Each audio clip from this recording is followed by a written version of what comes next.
Welcome back to mckilliplife. My name is Amber and today we're in a corner of our living room. Today I thought I'd share with you my history with crocheting and what my current project is. So I learned crochet from my mother. She would crochet beautiful baby blankets. That's a standard gift that she'd give out, and I have many memories of her sitting in her recliner crocheting on usually a project with lots of shells in it. I can put up a picture of the one blanket that I have from her, and I pulled it out today to take a picture of it. I just assumed it was a shell pattern, and when I pull it out, it turns out it's a granny square blanket, which just surprised me because it didn't match my memory. I am left-handed, so to me it's a little bit more challenging, but my mom did teach me. I don't think that I'm the best at reading patterns. Currently, the projects I'm working on are actually Tunisian crochet. So you use a long crochet hook like this. Sometimes it ends and it has like a wire. I have those as well. And to me, it's kind of a cross between crochet and knitting. Because I learned crochet first, I have tried knitting very briefly, and I didn't like it, and it was hard to do because I'm so used to relying on the hook to control the yarn. And with knitting, you just have a needle and you don't have that control. So I don't know how to knit, but I do know how to crochet, and I like Tunisian crochet because, like I said, it's a cross between crocheting and knitting, and to me it's easier to keep track of your stitches, and in some ways my mind says it's faster because rather than completing one stitch at a time, you're completing a bunch of them all at once. So like this particular pattern, this is going to have 36 stitches across, and right now, I now have 4 on my hook, and eventually it'll end up being 36 when I get to the end. So it's easier to go back and count and see if you're on the right track.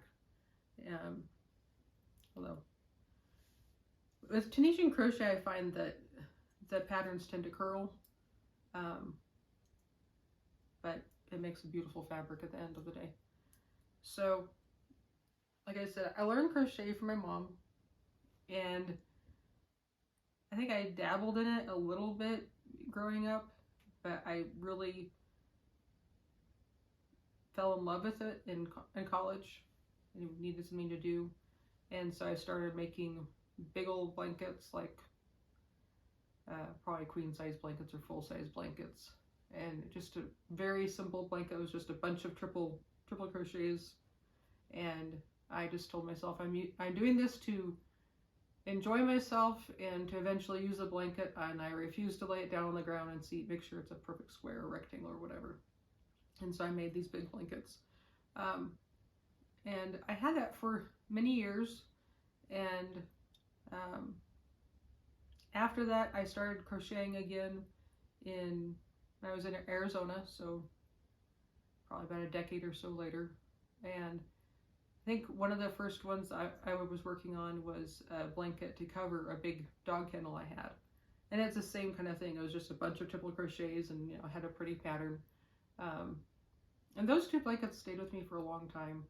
I eventually got rid of the very first one because it kept on catching on my dog's collar and like following the dog around the house and scaring the dog because the holes in the blanket were so big. So eventually got rid of that one. But over the years, I can show you some pictures. I have done my share of baby blankets. I haven't been good at taking pictures of my projects, so I don't have pictures of every project, but here are a couple of pictures of 2 baby blankets I did. And then for one Christmas, I decided to make pillows for the cats in the family, because at that time, most people had cats. And so here's a picture of one of the pillows that I made. And this is Penelope and her pillow. So that was a Christmas gift. And then for my adopted family, I ended up making some blankets for my dad and my brother-in-law. So here's 2 pictures of those blankets. Those are really heavy and thick and warm and are still being used today. And it was in my time in Arizona that I learned how to Tunisian crochet, and that's this rainbow blanket, and I actually have that just over on the chair next to me. And that was one of the few blankets I kept for myself, because a lot of times when I make things I end up giving them away, and it's usually for gifts. Since I've been here in Texas, I did try my hand at doing a beanie for some charity work. I think I only have this one picture of this one beanie, but I think I did several of them and gave them away. I can't remember for sure. And then my cousin was getting married, and I decided to make her a blanket for her wedding. And this is a type of crochet, I believe it's called Bavarian. And it turned out to be easier to count the stitches, and so I was able to do that with some success.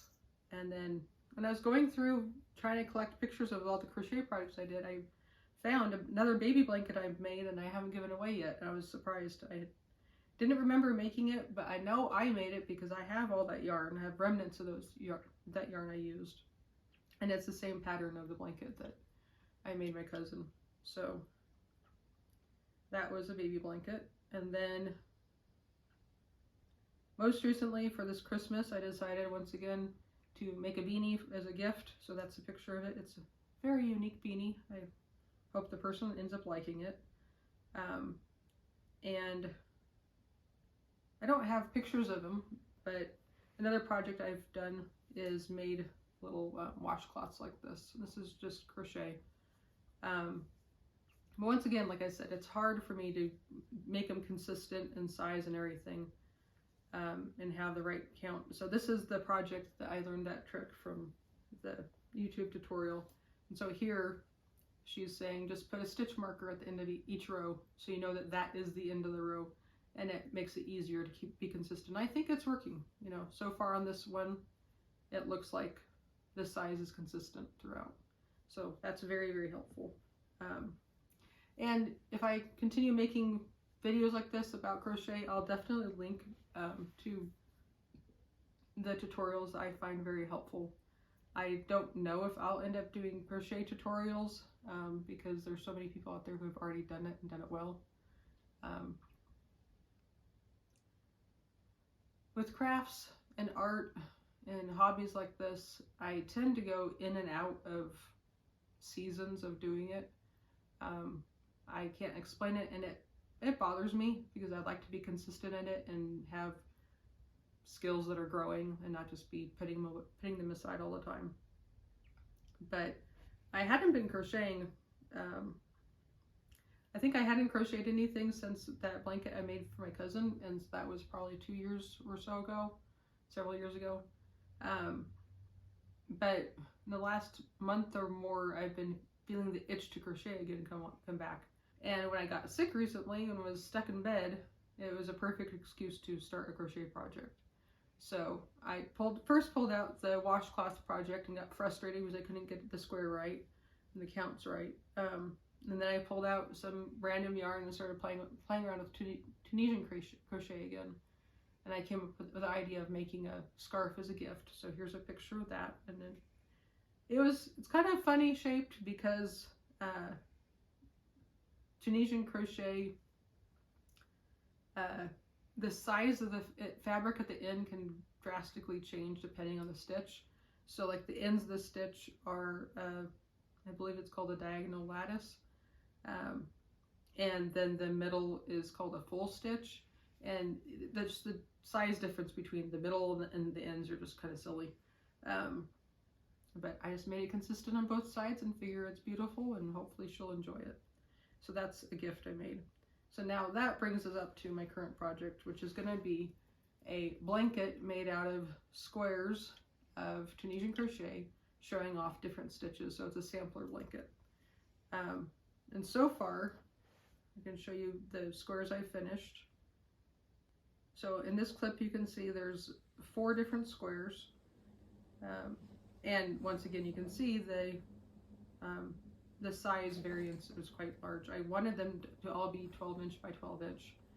but I don't know if I have the energy and the gumption to redo the ones that didn't come out to 12 inch. So I really have no idea how I'm going to stitch this blanket together and bring it into a whole blanket, but I figure I'll figure it out when I get to that point. I kind of have the idea I want it to be about 4 feet by 6 feet, because we have a blanket on the bed that's very comfortable to use. It's about that size. So I wanted to say I had estimated it was going to be like 24 squares, but with the size variance between the squares, it'll probably end up being more than that. But when I started looking into Tunisian sampler blankets on YouTube, there's no lack of pattern options. So I think I'll enjoy this process.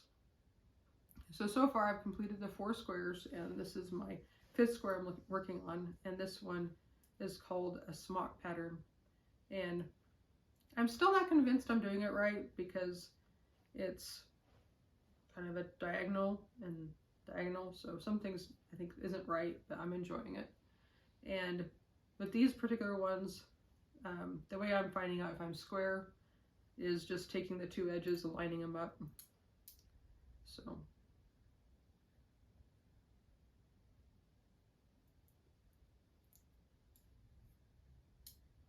you just take it and you fold it down. And so this is how wide and tall it's supposed to be. So I'm just take the edge and fold it down. And it looks like I have probably 3, 4, 5 rows to go. I'm not sure. I'll just keep checking it as I go. But it's definitely odd shaped right now. But like in the video of the squares I completed, you'll see that they're all pinned down. In all of the years I've been doing crochet, I've never done that before. It's called blocking. But with Tunisian crochet's tendency to curl, and some patterns curl a lot more than others. In order to stitch them together, I'm like, I have to do something to stabilize the fabric and even get an idea of how big the squares are that I'm finishing. So that is called blocking. I found a really good tutorial that she gave you, I want to say 3 different methods of doing it. Really simple, straightforward.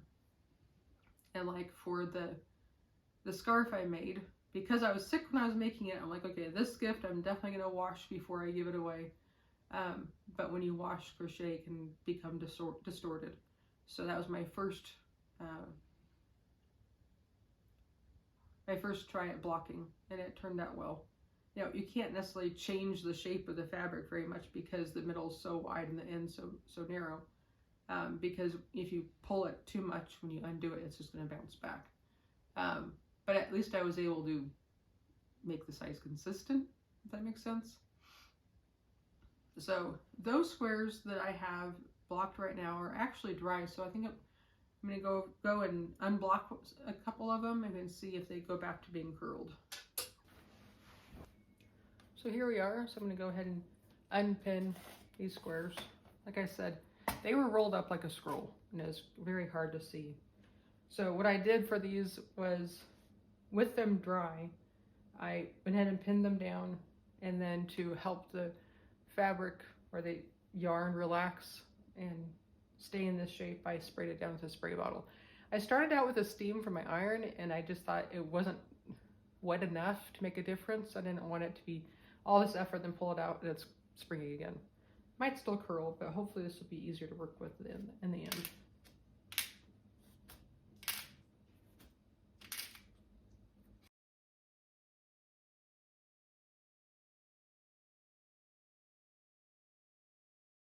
So this one, it has a little bit of curl. It has a little bit of curl on the edges, but I think I'm very pleased with that result. And Tunisian crochet does have a distinct front and back, so that's the front. And then here's the back. It's very, to me, it's very consistent, but it's not going to be much different. And this particular pattern is a simple stitch, or single stitch, I think it's called.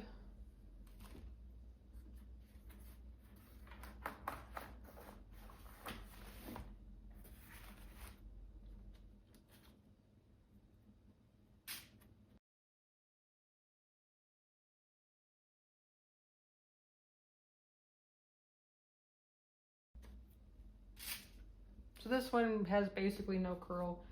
Didn't have a whole lot of curl to begin with. I think it's just because of the yarn I used, but I'm very pleased with how it turned out.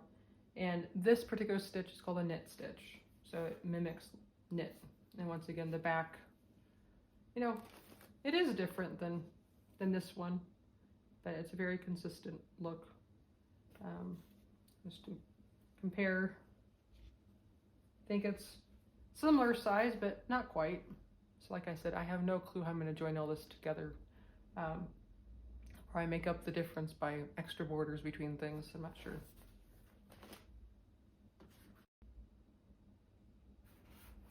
So this square is, I believe, the diagonal lattice. I'll have links to tutorials for each of these stitches down in the description below.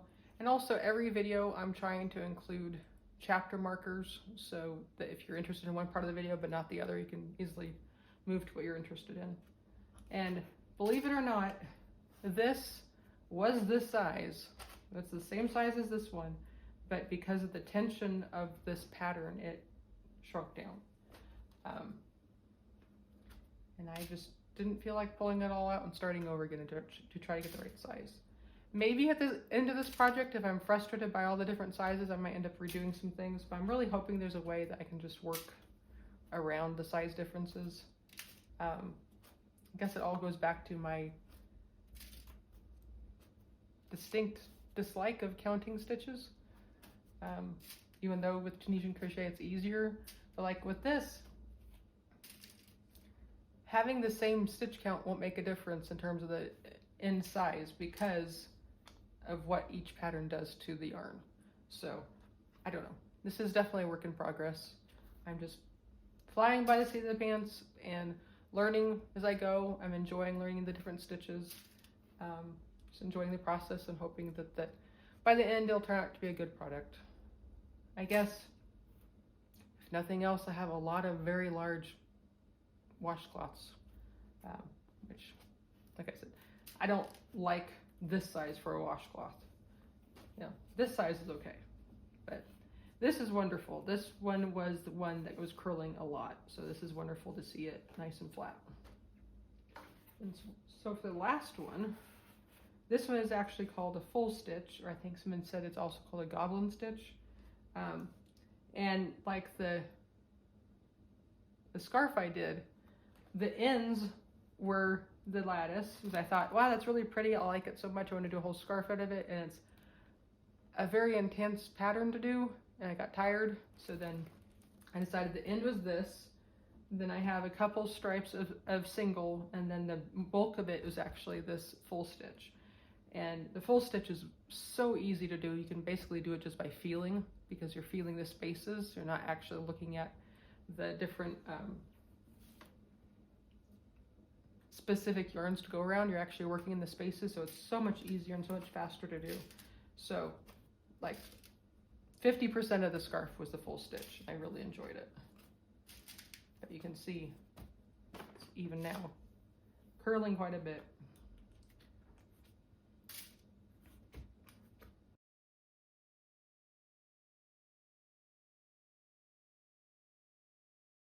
So this is the curliest result, but it's still a lot flatter than it used to be, and I can still distinctly see the edge, so I think that's good. And I can definitely see the size, so when I'm trying to piece it together, hopefully that'll be useful.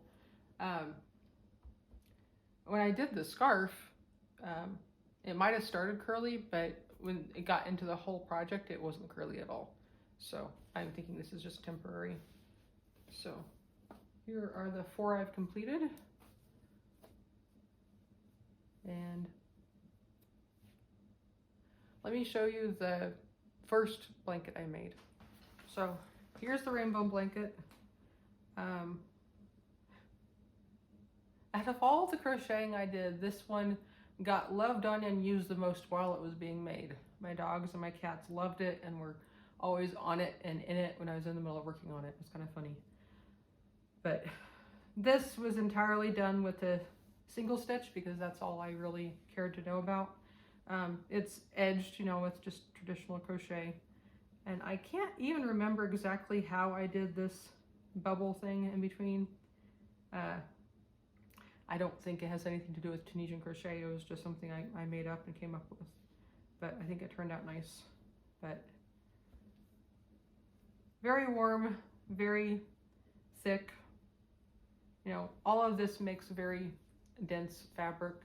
I'm sure I'll come across ones that aren't as dense. I know there's one that's a mesh stitch. I even tried to do one recently that was a shell stitch, and I just didn't like it. It was too holey. But well-loved blanket. So let's go back to the living room. So thank you for joining me today. I think my plan at this point is to post update videos of this process as I make the blanket and show you the new patterns I've learned and give you links to the tutorials I'm using. And don't worry, I have more of this yarn so I can finish the square.